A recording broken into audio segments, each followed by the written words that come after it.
Se você for pegar lá nos pitagóricos, velho, pega os gregos. A matemática pros caras, velho, era tipo uma religião, velho. Era tipo uma seita. Se você colocar na Academia de Platão, tava escrito lá em cima: não são admitidos os ignorantes em geometria. Os caras... Era tipo uma seita maluca pros caras. E os caras levavam muito a sério. Tipo assim, nos pitagóricos mesmo, cara. Tem uma história interessante que se conta que é assim... a gente lembra muito do Teorema de Pitágoras, né, quando a gente fala dos Pitágoras, mas os caras eram matemáticos muito bons e tal, e faziam muitas coisas, né? O Teorema de Pitágoras é só uma pequena parcela disso. E os caras, eles levavam muito a sério a matemática, estudavam muito e tal. E aí tem uma treta lá numa época da história que surge a ideia do número irracional. Era um número tipo pi, saca? 13,1415 é um número que tem infinitas casas decimais sem nenhum padrão de repetição. Tipo, pra galera isso não faz nenhum sentido, cara, esses números não existem. Como assim? Um número que se repete infinitamente, ninguém sabe como é que ele termina e tal. Raiz de 2 também é um desses números.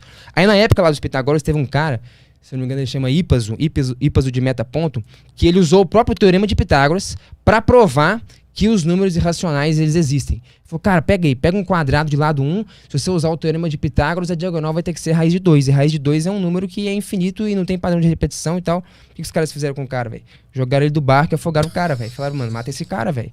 Tipo assim, esses números não existem, tá ligado? Então, assim, a matemática pros caras era tipo uma religião, era uma seita maluca, os caras levavam muito a sério. Aí você pega Galileu, século XVII, avançando um pouco. Ele escreveu no livro dele lá, Duas Novas Ciências, ele fala assim, o universo foi escrito em linguagem matemática e é preciso compreender os seus caracteres para entender a linguagem de Deus.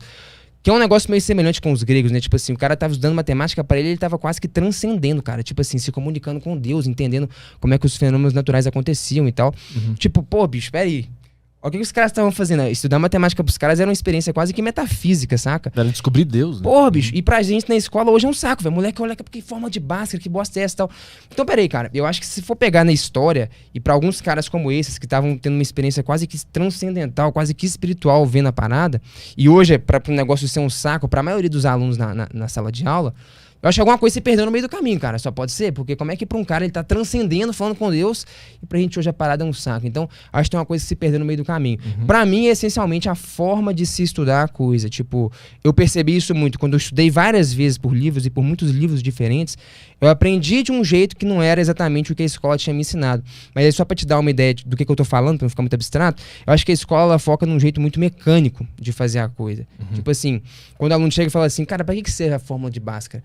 Pô, eu acho uma pergunta válida mesmo, cara. Talvez não sirva pra nada. Tipo, o moleque tem que chegar, decorar uma prova, replicá-la várias vezes, com vários números diferentes e tal. Eu não acho que isso faz sentido. Mas o foco da escola muitas vezes é isso, né, velho? Um jeito mecanicista de fazer a coisa. Pega essa fórmula, decora ela, repete 20 exercícios iguais e tal. E eu não acho que isso acrescenta ninguém em nada. Agora, assim, tá, o que é a forma de... Quem foi esse cara? Por que ele fez isso? Como que ele fez isso? O que ele enxergou? Pô, essa é a parte matemática. Tipo, pra mim, qualquer coisa que uma calculadora faça não tem nada a ver com a matemática. A matemática é o que tá por trás, velho. É o que você desenvolve pra criar o que a calculadora vai fazer, sacou? Então tem a ver com o processo, com a criação, com a imaginação, com como que você constrói as ideias. Aí quando você começa a estudar matemática e física mais a fundo, você vê que os caras, velho, são extremamente criativos, velho. A criatividade e a imaginação é uma das coisas mais importantes do processo. O processo computacional, velho, não tem nada a ver com a matemática. A matemática, pra mim, não tem nada a ver com a computação, com os cálculos, né? Tem a ver com os insights, com a criatividade e tal. Essa é a parte importante de ser alimentado, saca? Porque, assim, pro cara chegar naquela forma, por exemplo, de Bhaskara, ele teve que primeiro criar uma teoria da cabeça dele e depois pôr em prática. É tipo isso. Na verdade, no caso da forma de Bhaskara, é até um pouco diferente. Talvez num processo físico seja assim, mas tipo na matemática, a ideia é mais ou menos o seguinte, cara. Eu gosto de ensinar muito a matemática assim. É tipo um jogo, saca? É tipo um xadrez. Você pega um cara que fez uma jogada altamente complexa no xadrez. E aqui eu posso estar conversando fiado, porque eu manjo muito pouco de xadrez, mas eu acho que a analogia é boa. Cara, qual que é a onda do xadrez? Cara, tá aqui o tabuleiro, tá aqui as peças, as regras são essas, e deixa o pau quebrar, sacou? Então, ou seja, as jogadas complexas, o cara que joga bem aquilo, o que ele sabe? Ele entendeu bem as regras, tá? O cavalo se move em L, essa peça se move assim, o tabuleiro é assim. E, mano, daí pra frente é criatividade, prática. Claro que quanto mais horas você gasta com a parada, né?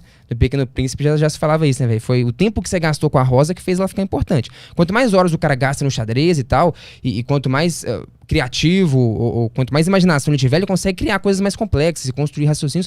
Cara, mas o jogo é o mesmo, o tabuleiro é o mesmo, as regras são as mesmas, saca? Então, assim, o que é uma jogada complexa? É um cara que entendeu bem como é que as regras funcionam e sabe brincar com o jogo. E tem um raciocínio, às vezes, criativo pra executar. A parada do Bhaskara é isso, cara. Você tem a matemática, No caso aí seria tipo a álgebra. É um jogo, ela tem algumas poucas regras, velho. Tipo 3, 4, 5 regras. E aí o que é a forma de Bhaskara? É uma construção, é uma jogada muito foda no xadrez, mas que no fundo ela é só o quê? Ela é uma execução do que as regras permitem que você faça. Faz sentido? Então, ou seja, o que pra mim é entender a matemática? Não é você ver a jogada final, é o processo inteiro de construção dela, saca? Isso é muito mais difícil, é claro. É muito mais fácil eu te dar uma forma e falar, cara, repete isso aqui 20 vezes, treina 50 vezes aqui no exercício igual, você chega na prova, você faz aquilo, vai ser igual, você já fez 50 vezes, e você tirou um 10, você falou, cara, você sabe matemática. É muito mais difícil o meio do caminho, né? Tanto é que, pô, o cara ganhou um nome pra fórmula dele, né, velho? A fórmula de Bhaskara, assim, é difícil, assim. E no caso, lá no nosso curso, eu construo com os caras. Como é que o cara construiu a forma de Bhaskara? Ah, foi assim, pá. Aí você faz etapa por etapa, assim, mostrando cada regra do jogo, cada passo que você dá pra você construir a equação. Pra mim, também, matemática é isso, velho. Do resto, é só uma reprodução mecânica na qual o aluno, na maior parte das vezes, cara, não vê nem sentido naquilo, saca? Ele não entende o que tá rolando. Ele decora um tanto de coisa que ele não vê muito significado, ele só aprende a reproduzir.